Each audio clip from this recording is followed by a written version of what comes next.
حي على الفلاح.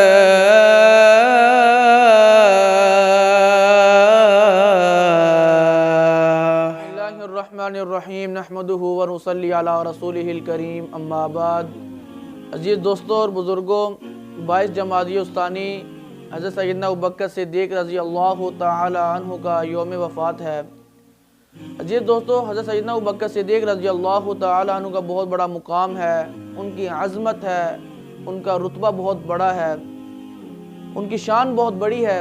لیکن عزیز دوستو، آج میں ان چیزوں کو الگ رکھ کے آپ کے سامنے حضرت سیدنا ابوبکر صدیق رضی اللہ تعالی عنہ کی 8 بڑی خصوصیات لے کر آیا ہوں۔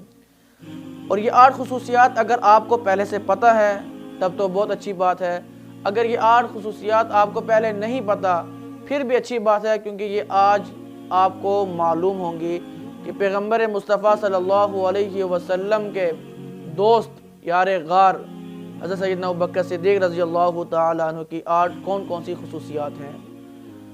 عزیز دوستو، امیر المؤمنین خلیفہ بلا فصل حضرت سیدنا ابوبکر صدیق رضی اللہ تعالی عنہ کی 8 خصوصیات میں سے جو سب سے پہلی خصوصیت ہے وہ یہ ہے کہ آپ سب سے پہلے مسلمان ہوئے۔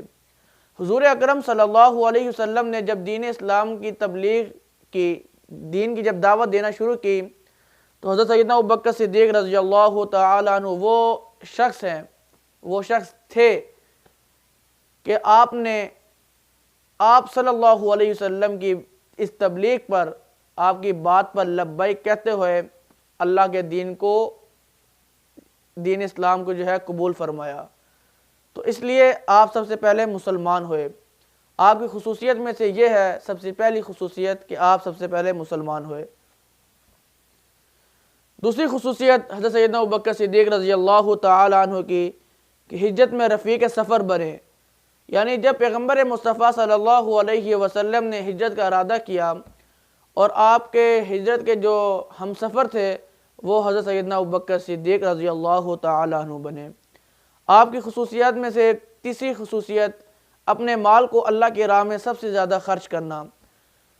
پیغمبر مصطفیٰ صلی اللہ علیہ وسلم نے جب بھی اللہ کی راہ میں مال خرچ کرنے کا اعلان کیا تو حضرت سیدنا صدیق اکبر رضی اللہ تعالی عنہ وہ شخص تھے کہ آپ نے سب سے زیادہ اللہ کی راہ میں مال خرچ کیا۔ آپ رضی اللہ تعالی عنہ کی خصوصیات میں سے جو چوتھی خصوصیت ہے وہ یہ ہے کہ آپ صلی اللہ علیہ وسلم کے وفات کے بعد آپ رضی اللہ تعالی عنہ ثابت قدم رہے۔ آپ کی خصوصیات میں سے جو 5ویں خصوصیت ہے وہ یہ ہے کہ خلافت کا عہدہ سنبھالنے کے بعد بہت سے ایسے لوگ تھے کہ جب پیغمبر مصطفیٰ صلی اللہ علیہ وسلم وفات پا گئے تو وہ دین اسلام سے پھر گئے، یعنی مرتد ہو گئے، کسی اور دین میں چلے گئے۔ تو جب حضرت سیدنا صدیق اکبر رضی اللہ تعالی عنہ نے خلافت کا عہدہ سنبھالا تو سب سے پہلے ان مرتدین سے اعلان جہاد کیا۔ اور پھر اسی طرح 6ٹھی خصوصیت آپ رضی اللہ تعالی عنہ کی یہ ہے کہ آپ نے حضرت اسامہ رضی اللہ تعالی عنہ کے لشکر کو روانہ کیا۔ اور پھر اسی طرح 7ویں خصوصیت آپ رضی اللہ تعالی عنہ کی یہ ہے کہ آپ نے قرآن مجید کو اکٹھا اور جمع کروایا۔ اور آپ رضی اللہ تعالی عنہ کی جو آخری اور سب سے بڑی خصوصیت یہ ہے کہ آپ رضی اللہ تعالی عنہ حضور اکرم صلی اللہ علیہ وسلم کے ساتھ آپ کے روضے میں آپ کی قبر کے ساتھ مدفون ہے۔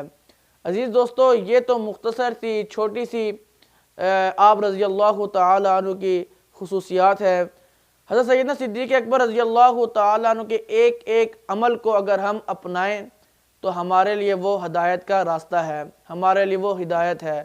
اور اللہ تبارک و تعالیٰ سے دعا بھی ہے کہ اللہ تبارک و تعالیٰ ہم تمام مسلمانوں کو پیغمبر مصطفیٰ صلی اللہ علیہ وسلم سے سچی محبت و عقیدہ نصیب فرمائے، اور ان کے چاند جیسے، ستاروں جیسے صحابہ جن کے راستے پر چل کر ہمیں ہدایت ملے گی، ان صحابہ سے سچی محبت و عقیدہ نصیب فرمائے۔ وآخر دعوانا ان الحمدللہ رب العالمین۔